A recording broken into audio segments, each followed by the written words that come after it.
ప్రజాగళం సభను ప్రారంభిస్తున్నాను. ఎప్పుడు నా గుండెల్లో ఉండే ప్రాంతం విశాఖపట్నం.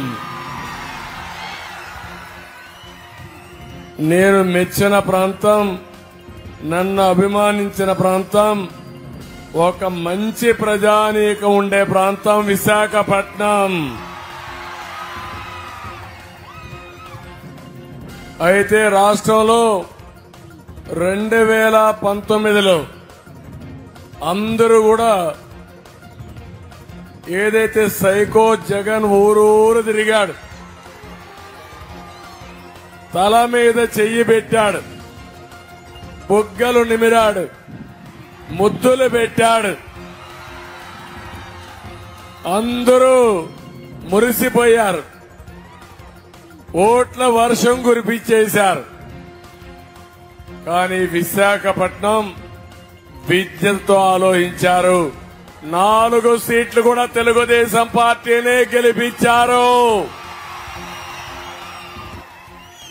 అది మీ ముందు చూపు.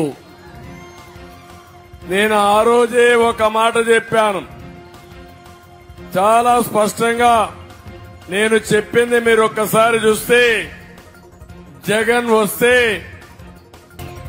రాజధాని బంద్, అమరావతి ఆగిపోతుంది, పోలవరం ప్రాజెక్ట్ ఆగిపోతుంది, చాలా కుట్రలు చేస్తున్నారు, ఆంధ్రప్రదేశ్ నాశనం చేయాలనుకుంటున్నారు. అదేవిధంగా ఎక్కడ చూసినా ఊరికొక రౌడీ తయారవుతాడు, బజార్కు ఒక భూ కబ్జాదారుడు తయారవుతారు. జాగ్రత్తగా ఉండమని ఆ రోజే చెప్పాను. చెప్పానా లేదా? నమస్కరించి చెప్పాను. కానీ ఎన్నది ఒక్క విశాఖపట్నం మాత్రం విన్నారు, మిగిలిన వాళ్ళు వినలేదు. నేను కూడా ఇంకా గట్టిగా చెప్పలేదేమో, లేకపోతే వాళ్ళని చైతన్యవంతులు చేయలేదేమో. కానీ అది జరిగిన తర్వాత ఒక్కసారి ఆలోచించుకుంటే, ఇతను వచ్చిన తర్వాత బాధుడే బాధుడు. అవునా కాదా? గుద్దుడే గుద్దుడు, పిడిగుద్దులు. ఎవరికైనా ఎగ్జామిషన్ ఉందా తమ్ముళ్ళు? ఏమో మా ఆడబిడ్డలు, మీకేమైనా ఎగ్జామిషన్ ఉందా? ఎవరైనా 5 సంవత్సరాలుగా ఈ పాలనలో బాగుపడ్డారా అని మిమ్మల్ని అడుగుతున్నా. ఏ కుటుంబం, ఏ వ్యక్తి అయినా లాభం జరిగిందా అని మిమ్మల్ని అడుగుతున్నా. ఎప్పుడు పరిపాలన అంటే ప్రజల ఆదాయం పెరగాలి, ఖర్చులు తగ్గాలి, జీవన ప్రమాణాలు పెరగాలి, లా అండ్ ఆర్డర్ ఉండాలి, మీ భవిష్యత్తుకు భరోసా ఇవ్వాలి. ఇచ్చాడా అని మిమ్మల్ని అడుగుతున్నా నేను మిమ్మల్ని అందరినీ. నేను అడుగుతున్నా ఒక విషయం, ఎన్నిసార్లు కరెంటు ఛార్జీలు పెంచారు తమ్ముళ్ళు అని అడుగుతున్నా మిమ్మల్ని. 9 సార్లు కరెంటు ఛార్జీలు పెంచాడా లేదా? 5 ఏళ్లు తెలుగుదేశం పార్టీ హయాంలో పెంచామా?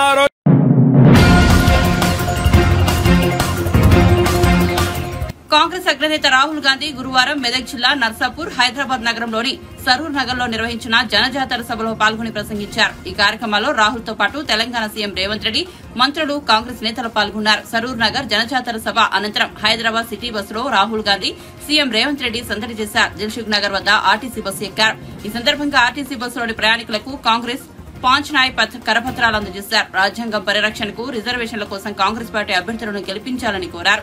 తెలంగాణలో ఆర్టీసీలో మహిళలకు ఉచిత బస్సు ప్రయాణ సౌకర్యం గురించి మహిళలను రాహుల్ అడిగి తెలుసుకున్నారు. కాంగ్రెస్ మేనిఫెస్టోలో పొందుపరిచిన యువ న్యాయ్, కిసాన్ న్యాయ్, నారీ న్యాయ్, శ్రామిక్ న్యాయ్ గురించి ప్రయాణికులకు ఆయన వివరించారు. ఈ సందర్భంగా రాహుల్, రేవంత్ తో ప్రయాణికులు ఫోటోలు దిగారు.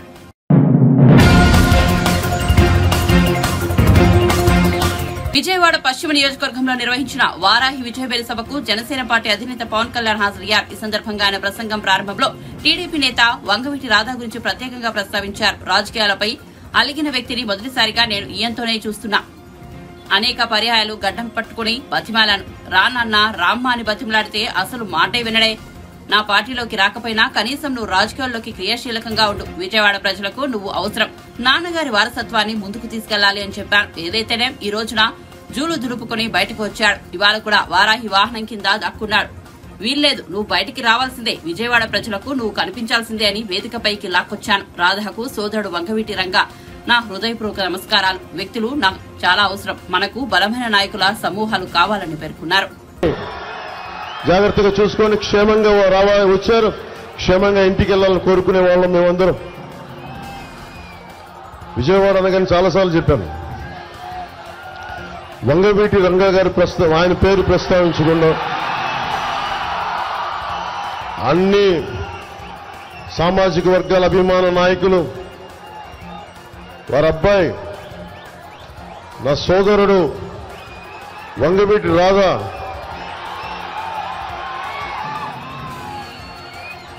ఏమో ఈ మధ్యన పాలిటిక్స్ మీద కన్నెర చేశాడు. ఈ మధ్యన అలిగాడు. ఈ మధ్యన పాలిటిక్స్ మీద, రాజకీయాల మీద అలిగిన వ్యక్తిని ఫస్ట్ టైం నేను ఈయన చూస్తా ఉన్నా. ఎన్నిసార్లు గడ్డం పట్టుకుని రానన్న రామ్మ అంటే ఎండే మాట. నా పార్టీలో కొద్ది కనీసం ఉండు. విజయవాడ ప్రజలకి అవసరం. నాన్నగారి వారసత్వాన్ని ముందుకు తీసుకెళ్లాలి. అది చాలా చాలా అవసరం. అండగా నిలబడ్డ వ్యక్తి. సరే, ఏ పరిస్థితులు అయితే ఫైనల్ గా మొత్తం జూలు దులుపుకొని బయటకు వచ్చాడు. ఈ రోజున దాక్కుని ఉన్నాడు కింద వ్యాన్లో, వారాయి కింద. లాభం లేదు, నువ్వు బయటికి రావాల్సిందే. నువ్వు విజయవాడ ప్రజలకి నీ ముఖ వర్చస్సు చూపించాల్సిందంటే బయటికి పట్టుకుని లాక్కొచ్చాను. వారికి సోదరుడు వంగవీటి రాధా గారికి నా హృదయపూర్వక నమస్కారాలు. వ్యక్తులు చాలా అవసరం మనకి. బలమైన నాయకుల సమూహం అవసరం. విజయవాడ వెస్ట్కి చెప్తా. విజయవాడ నేను పార్టీ పోటీ చేస్తున్నాను, మనం కూటమి ఉందనగానే జలీల్ ఖాన్ గారు వచ్చారు ఫస్ట్ మన ఎమ్మెల్యే. జలీల్ ఖాన్ గారికి నేను తెలియకపోవచ్చు, కానీ చిన్నప్పుడు నాకు జలీల్ ఖాన్ గారు తెలుసు చిన్నప్పటి నుంచి. ఇక్కడ మాచవరంలో మా పెద్దమ్మలు ఉండేవాళ్ళు. మరి ఇప్పుడు దర్శకుడిగా ఉన్నాడు మెహర్ రమేష్. మేమందరం ఇక్కడ మాచవరంలో నేను వచ్చేవాడిని. ఎప్పుడు సమ్మర్ హాలిడేస్కి వచ్చేవాడిని, వేసవి సెలవులకి. వచ్చినప్పుడు చాలా నాకు అద్భుతంగా ఉండేది. అలాంటి కొండల్లో మాచవరం కూడా అలాంటి కొండ అనుకుంటే అక్కడికి వెళ్ళేవాడిని. అలాంటి సమయంలో మా పెద్దమ్మ అల్లుడు ముఖ్యంగా మాకు జలీల్ ఖాన్ గారి దగ్గర పనిచేసేవారు. ఆయనకి వ్యాపారంలో కొంత భాగస్వామ్యం పనిచేసేవారు ఆయనతోటి. అలా నాకు జలీల్ ఖాన్ గురించి ఎప్పుడు వినేవాడిని. అలాంటి జలీల్ ఖాన్ గారు వచ్చి, మీరు అవకాశం ఇస్తే నేను వెస్ట్ నుంచి పోటీ చేస్తానంటే నాకు నిజంగా తెలియదు. కూటమి అన్ని కూర్చొని పెద్దలందరూ కూర్చొని మాట్లాడాలి. అలాంటిది జలీల్ ఖాన్ గారికి మనసు ఇప్పి నేను జనసేనలోకి వస్తానంటే మనస్ఫూర్తిగా రోజున ఒకటే చెప్పాను. జనసేనగా మీరు టీడీపీలో ఉన్న, జనసేనలో ఉన్న మనందరం అన్ని పార్టీల ఐక్యతతో పనిచేస్తున్నాం. నిజంగా మీ భవిష్యత్తుని మేము అండగా చూసుకుంటాం, మీకు అండగా ఉంటామని ఆ రోజు మనసిప్పి ఈరోజు మద్దతు తెలుపుతున్నందుకు ముఖ్యంగా మొట్టమొదటిగా జలీల్ ఖాన్ గారికి నా హృదయపూర్వక నమస్కారాలు, హృదయపూర్వక ధన్యవాదాలు. అలాగే జిల్లా రాష్ట్ర ఆర్గనైజింగ్ కార్యదర్శి ఎంఎస్ బైక్ గారికి నా హృదయపూర్వక నమస్కారాలు.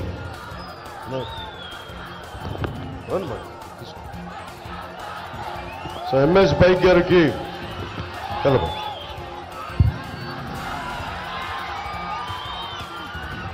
నా హృదయపూర్వక నమస్కారం. మీకు పోయినసారి తెలుసు విజయవాడ వెస్ట్కి వచ్చినప్పుడు ఎంత బలమైన నాకు స్పందన వచ్చిందో. ఈసారి కూటమి తీసుకున్నప్పుడు ఇది జనసేన స్థానం అని మనం కన్ఫర్మ్ అయ్యి, మనకి గాజు గ్లాస్ గుర్తు జనసేనకి మన నియోజకవర్గం అయినప్పటికీ, మన పోటీ మనకి పొత్తులో మనకి రావాల్సిన నియోజకవర్గం అయినప్పటికీ నన్ను భారతీయ జనతా అధినాయకత్వం ఒకటి అడిగింది. నేను ఎందుకు ఈ సీటు కూడా త్యాగం చేయాల్సి వచ్చింది, జన సైనికులకి, వీర మహిళలకి, జనసేన మద్దతుదారులకి నేను వివరణ ఇవ్వాలి. నన్ను అధినాయకత్వం ఒకటి అడిగాను ఇన్ని సంవత్సరాల నుంచి. 2014లో ఆ రోజున జనసేన టీడీపీ, జనసేన, భారతీయ జనతా పార్టీ ఎలా కలిసి వెళ్ళినాయో అరాచక పాలన అయిపోయింది. అమ్మవారి ఉత్సవ విగ్రహాలు తీసుకెళ్లే రథాలు వెండి సింహాలు పోతే కాల్మనీలో కూర్చొని అరెస్ట్ అయిన వ్యక్తుల్ని దుర్గాదేవి గుడికి చైర్మన్ గా పెట్టారు.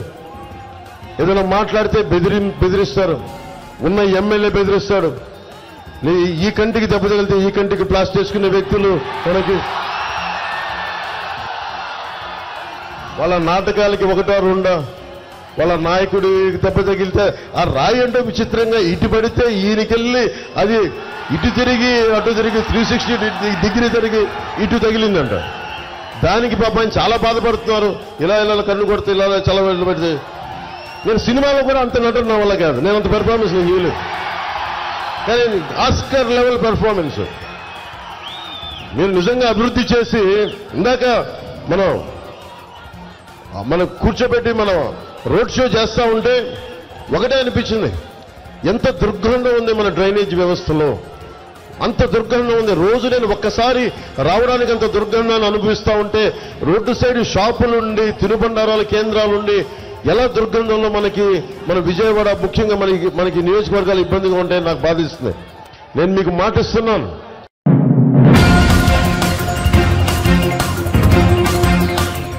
ఏపీలో ఎన్నికల జ్వాల రగులుతున్న నేపథ్యంలో అధికార విపక్ష నేతలు పోటాపోటీగా ఈసీకి పరస్పరం ఫిర్యాదులు చేస్తున్నారు. ఈ క్రమంలో టీడీపీ పొలిట్ బ్యూరో సభ్యుడు వర్లరామయ్య చేసిన ఫిర్యాదు ఆధారంగా YCP social media incharge Sajjala భార్గవరెడ్డిపై ఏపీసీఐడీ కేసు నమోదు చేసింది. వైసీపీ సోషల్ మీడియాలో చంద్రబాబుపై తప్పుడు ప్రచారం చేస్తున్నారంటూ వర్లరామయ్య ఈసీకి ఫిర్యాదు చేశారు. ఈ ఫిర్యాదును పరిగణలోనికి తీసుకున్న ఎన్నికల సంఘం సజ్జల భార్గవరెడ్డిపై కేసు నమోదు చేయాలని సీఐడీని ఆదేశించింది. ఈ క్రమంలో సజ్జల భార్గవరెడ్డిపై పలు సెక్షన్లతో పాటు కేసు నమోదు చేశారు.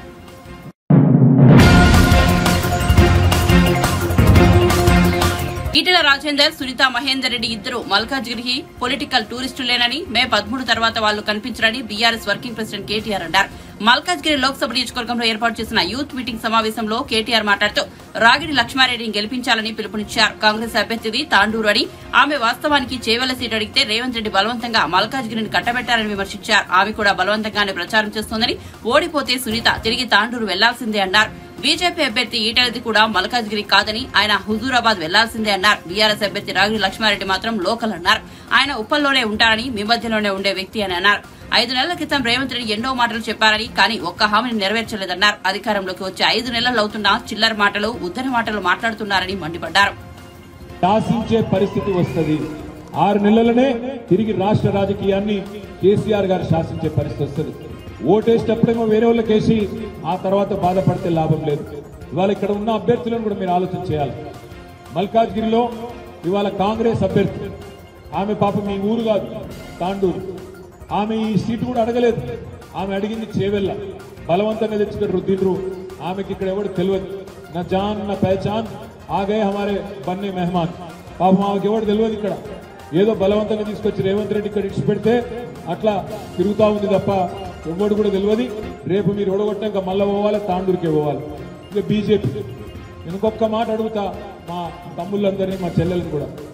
రేవంత్ రెడ్డి గారు 5 నెలల కిందట చాలా మాటలు చెప్పిండు. ఏం చెప్పిండు? ఆడపిల్లలకు స్కూటీలు ఇస్తా అన్నాడు, పెళ్లి చేసుకుంటే తులం బంగారం ఇస్తా అన్నాడు, మా తమ్ముళ్ళందరికీ నెలకు 4,000 నిరుద్యోగ భృతి ఇస్తా అన్నాడు, రైతులకు 2 లక్షల రుణమాఫీ చేస్తా అన్నాడు, క్వింటాల్కి 500 బోనస్ ఇస్తా అన్నాడు, నెలకు ఆడపిల్లలకు 2,500 రూపాయలు ఇస్తా అన్నాడు. ఇందులో ఏ ఒక్కటన్నా అమలైందా? తులం బంగారం వచ్చిందా? మీకు ఎందుకు వస్తుందా మీ తులం బంగారం? మీరు ఆడపిల్లలు కాదు కదా. తులం బంగారం రాలే, నెలకు 2,500 రాలే, ముసలులకు 4,000 పడలేదు, ఆడపిల్లలకు స్కూటీలు రాలేదు, రైతుకు రుణమాఫీ జరగలేదు. 5 నెలల నుంచి ఏం చేస్తున్నాయా రేవంత్ రెడ్డి అంటే చిల్లర మాటలు, ఉద్దర పనులు, నోటికి వచ్చినట్టు బూతులు తిట్టుడు, ఇష్టం వచ్చిన మాటలు మాట్లాడు. ఏం మాటలు మాట్లాడుతుండు మీరు చూస్తున్నారు. ఏమంటాడు ముఖ్యమంత్రి? నేను లంకె బిందెలు ఉంటాయనుకొని వచ్చినా ఇక్కడ లంకె బిందెలు లేవు, ఖాళీ కుండలు ఉన్నాయి అని చెప్పి రేవంత్ రెడ్డి గారు ఇక్కిలిస్తా ఉన్నాడు. నేను అడుగుతా ఉన్నా, మీరు చెప్పాలి నాకు. లంకె బిందెల కోసం గడ్డపారలు పట్టుకొని, తట్టపారలు పట్టుకొని, అర్ధరాత్రి నెత్తి మీద బట్ట కప్పుకొని ఎవరు తిరుగుతారు? పాడుబడ్డ గుడులలో, పాడుబడ్డ గడిలలో. ఎవరు వినబడతలేదు. దొంగలు దొంగలు లంగలు తిరుగుతారు. లంక బిందెల కోసం వాటిని ఎత్తుకుతందుకు కావాలి తిరుగుతారు. మరి రేవంత్ రెడ్డి గారు ఇదివరకు ఏం చేస్తున్నారో నాకు తెలియదు. ఆయన భాష ఏంది నాకు అర్థం కాక అడుగుతాడు. నా కొడకల్లారా పేగులు మెడలు వేసుకుంటా అంటాడు. పేగులు మెడలు వేసుకుంటాడు ఎవడన్నా ముఖ్యమంత్రి? పోటీ కొట్టేటోడా ముఖ్యమంత్రి? లేకపోతే నాకు తెలియక అడుగుతా. పేగులు మెడలు వేసుకుంటాడట. ఇంత అన్యాయంగా మాట్లాడతాడు ఎవడన్నా. ఇంకా ఘోరం జేబులా కత్తెర పెట్టుకొని తిరుగుతున్నా అని చెప్తుండ్రు రేవంత్ రెడ్డి. జేబుల నడ కత్తెర పెట్టుకొని తిరుగుతున్నాడ. జర్ర అటు ఇటు అయితే డేంజర్ కాదా మీ జేబుల కత్తెర? జర చెప్పుర్రు ఎవరైనా. ఆయన ఏమైంది? నిన్నగాక మొన్న సూర్యాపేటలో ఫ్రీ బస్సు మొదలు పెట్టారు కదా. ఇక ఫ్రీ బస్ అంటే ఏందో నాకంటే బాగా మీకే తెలుసు. అందులో పాపం ఆడోళ్ళకేమో సీట్లు దొరకలేవు, మగవాళ్ళేమో పైసలు పెట్టి టికెట్లు కొనుక్కుంటే వాళ్ళకు కూడా నిలుచుకుంటూ తప్పలేదు. లొల్లి అవుతారు. 40 మంది ఎక్కే బస్సులో 90 మంది ఎక్కాలి, గుద్దుకోవాలి, సావాలి సీట్ల కోసం. ఎన్నడూ చూడని దృశ్యాలు చూస్తూ ఉన్నాం. ఆఖరికి లేడీస్ కూడా ఫుడ్ బోటింగ్ చేస్తాను. నేను హైదరాబాద్లో చూస్తూ ఉన్నాను. అయితే ఆ ఫ్రీ బస్సులో జేబు దొంగలు కూడా మోపాయి. సూర్యాపేటలో కానీ పట్టుకున్నారు దొంగను. పట్టుకొని పోలీసులు తీసుకుపోయారు. కానీ అడిగిన రే పైసలు తీరా, పైసలు తీయాలి. నేను కొట్టేయలేదు సార్ జేబు అన్నది. కొట్టేయలేదంటే మరి మొత్తం పాపం వెతికింది, బాడీ సెర్చ్ చేసింది. జేబులో కత్తెర దొరికింది. కత్తెర దొరకంగానే అన్నాడు, మరి అరే నువ్వు జేబులు కొట్టకపోతే.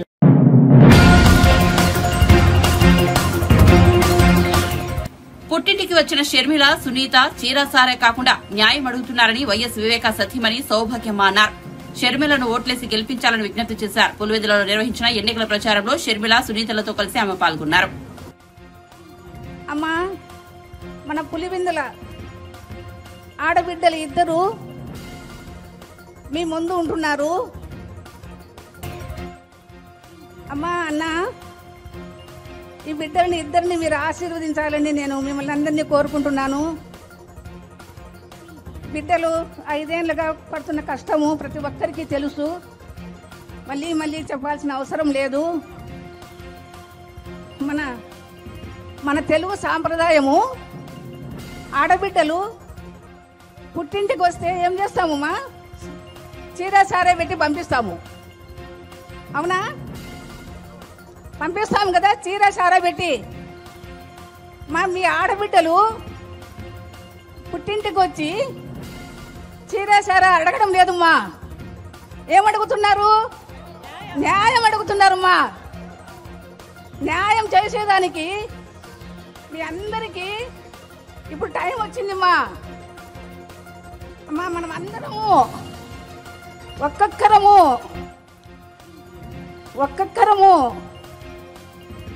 షర్మిలమ్మకు హస్తం గుర్తుకు ఓటు వేయాలమ్మా. ఆ ఓటు వేసి ఇప్పుడు షర్మిలమ్మ అనింది కొంగు బట్టి అడుగుతున్నాను అని. ఆ ఒక్కొక్కరు ఒక్కొక్క ఓటు వేసి షర్మిలమ్మ కొంగును మీరు నింపాలని కోరుకుంటున్నానమ్మా. మీరందరూ తప్పకుండా షర్మిలమ్మ కొంగును నింపుతారని నేను దృఢంగా విశ్వసిస్తున్నానమ్మా. మీరందరూ షర్మిలమ్మ కొంగును నింపితే ఆమె ఢిల్లీకి తీసుకెళ్తుందిమ్మా. ఢిల్లీలో పార్లమెంట్లో మన సమస్యల గలము ఆమె వినిపిస్తుంది. అమ్మా,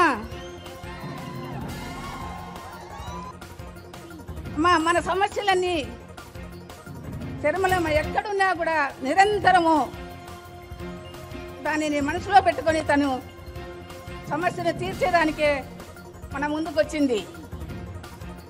మనము తప్పకుండా ఆమెను గెలిపించుకోవాల్సిన అవసరం మనకుందిమ్మా. తిరిగి మనం రాజశేఖర రెడ్డి గారి పరిపాలన చూడాలంటే అది షర్మిలమ్మకే సాధ్యమమ్మా.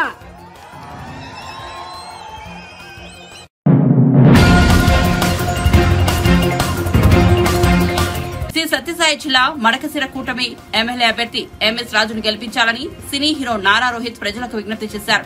మడకశిరలో ఆయన ఎన్నికల ప్రచారంలో పాల్గొన్నారు. నారా రోహిత్ ను చూసేందుకు ప్రజలు పెద్ద ఎత్తున తరలివచ్చారు. ఆయన నటించిన ప్రతినిధి 2 శుక్రవారం విడుదల కానుంది. వ్యవస్థను ప్రశ్నిస్తూ ఓటు విలువను తెలియజేసే విధంగా సినిమా సాగుతుందని రోహిత్ చెప్పారు.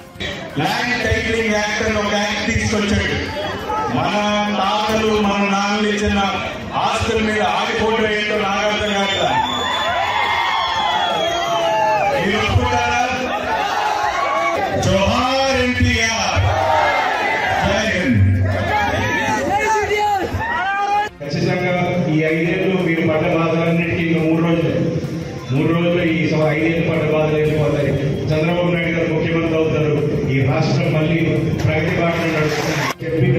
ఆయన మనం గెలిపించుకుంటే మన భవిష్యత్తుకి మంచి దారి వేస్తారని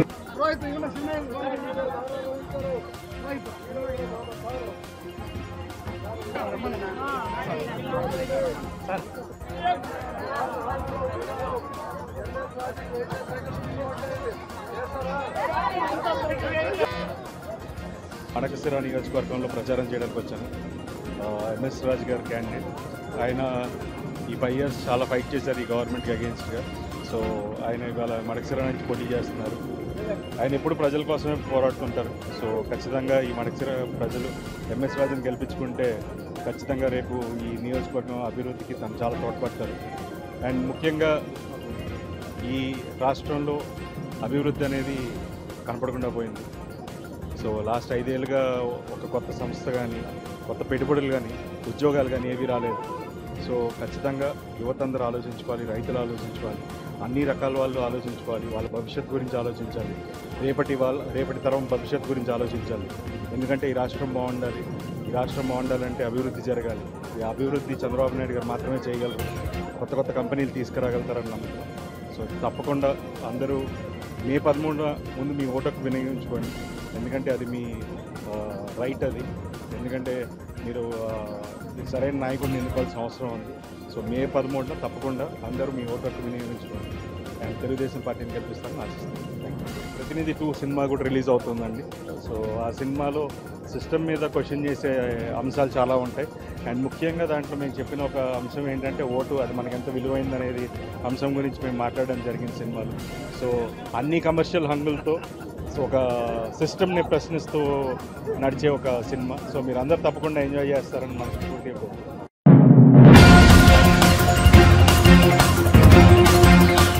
మంచితనానికి మారుపేరు మాట ఇస్తే చేసి చూపించే వ్యక్తి కామినేని శ్రీనివాస్ అని ప్రముఖ సినీ నటుడు విక్టరీ వెంకటేష్ అన్నారు. కైకలూరు కూటమి ఎమ్మెల్యే అభ్యర్థి కామినేని శ్రీనివాస్ తరపున ఆయన ఎన్నికల ప్రచారంలో పాల్గొన్నారు. ఏలూరు జిల్లా కలిదిండి మండలంలోని పడమటిపాలెం కైకలూరు గాంధీ బొమ్మ కూడలి వరకు వెంకటేష్ రోడ్ షో నిర్వహించారు. కమలం గుర్తుపై ఓటు వేసి శ్రీనివాస్ మావయ్యను గెలిపించాలని విజ్ఞప్తి చేశారు.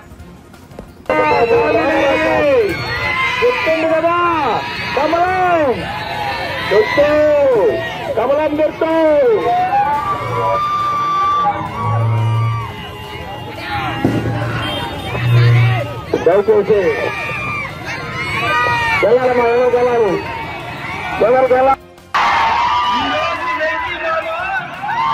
ఈ సినిమా కోసం వచ్చారు. కమలానికి ఓటు వేయాలి. ఇదే ఉత్సాహం, ఇదే ప్రేమ, ఇదే ఉత్సాహంతో మే 13కు ఓటు వేయాలి. గెలిపించాలి. అప్పుడు ఉంటుంది మజాక, మజాక. కామినేని శ్రీనివాస్ ఓటు. ఇక్కడ మీ ప్రేమ చూస్తుంటే ఇక్కడే ఉండిపోవాలంది. ఏంటి ప్రేమ, ఏంటి ఉత్సాహం? అదే ఉత్సాహం చెప్పాను కదా బాబు. బాబు అక్క చెల్లి మొత్తం వచ్చారు. ఎవరికి? మా సినిమా. ఇదే ఉత్సాహంతో రావాలండి, ఓటు వేయాలి. చాలా ముఖ్యం. ఈ భవిష్యత్తు పోవాలంటే మే 13th నాడు ఓటు వేయాలి. అది మీ హక్కు, మీ బాధ్యత. ఈ బాధ్యత మామూలు కాదు. ఈ భవిష్యత్తు పోవాలంటే వెళ్ళి వేయాలి. ఓటు వేస్తారు కదా, చంద్రబాబుకి వేస్తారు, శ్రీనివాసుకి వేస్తారు. ఓటు కామినేని శ్రీనివాస్ మామూలు కాదు. మా సినిమా ఒక్క నిమిషం పిలిస్తే ప్రాబ్లం ఉంటే పక్కనే ఉంటారు. ఏ ప్రాబ్లం ఉన్నా దశాబ్దంగా సాల్వ్ చేశారు. మీ దగ్గర ఉంటారు, మీ తోడుగా ఉంటారు, మీ అండగా ఉంటారు. ఈ అందరి ఓటు మే 13 కమలానికే, మా సినిమాకి. నాకు నిజంగా చాలా ఆనందం మనందరిగా చూడాలి. ఇంతసేపు ఇక్కడ వెయిట్ చేశారు. చాలా సంతోషం. అన్నయ్య, ఈ వెంకీ బాబు వచ్చాడు. ఈ పెళ్లి